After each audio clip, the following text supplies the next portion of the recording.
Hey guys, so if you're like me, you've been frantically looking for the right face mask pattern that fits as many faces as possible while still incorporating details like the pocket so that filters can be added in if they're available. And I also incorporated a nose bridge, which is optional, but it does help it fit to the face even better. So there's no gapping around the nose. So I wanted a pattern that had all those details. This was the quickest and easiest way to make that I've found. So I adapted a pattern to make one that had all the details I wanted. I couldn't find a pattern that I was confident in. A lot of the ones that incorporated pockets were not necessarily one size fits all, and I found that this surgical style with the pleats fits more people's faces. And I also found a way to incorporate a pocket into that that's very easy to sew and very quick. And I played around a lot before ending up on this, which is funny because it's pretty simple, but I wanted to show you guys in case you're in the same boat I was in. So I will say really quickly that I did use silky ribbon for this, and I don't recommend doing that if you will be donating these to a hospital. I would recommend either using elastic if you have it, I did not, or if you have bias binding that you can sew closed and then use that as straps, that would work, or you can make bias binding, or you can make just tubes of fabric to use as straps, but or just any thicker, sturdier ribbon. But I wouldn't recommend silky ribbon for this just because I don't know how well it'll hold up to washing in hospital washing machines and like that really high traffic place. So I'm going to jump right into it. I don't want to waste your time. Thank you so much for what you're doing. Okay, so I have a 9x6 rectangle and two 9x5 rectangles. On these 9x5 pieces, I folded over the top edge 1/2 inch, and I've done 2 rows of top stitching.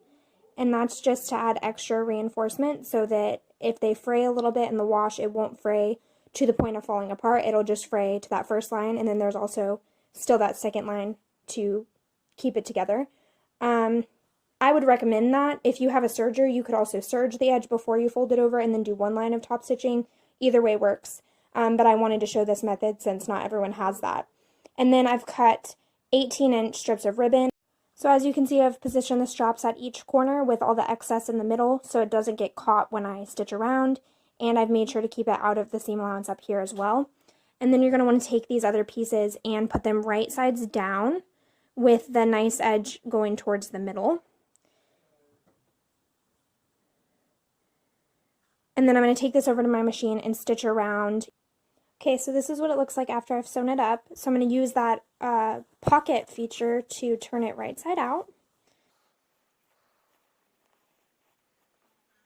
And then I'm going to take it over to my iron and flatten it all out. So this is what it looks like at this point. I'm going to flip it over and take the side with the opening down here, and I'm going to slip in a piece of craft wire. This is obviously optional. It does make the mask more fitted to the face, so if you have it, I would definitely suggest doing this. And I'm just going to slip this in at the very top edge, and I'm going to stitch about a 1/2 inch down, maybe a little less, just so I'm catching that wire in there, but definitely far enough away that I'm not stitching over the wire. So after sewing in that metal piece, you'll want to take each of the short sides and do 3 little tucks. I suggest making them face downward from the top, which is where that bar is.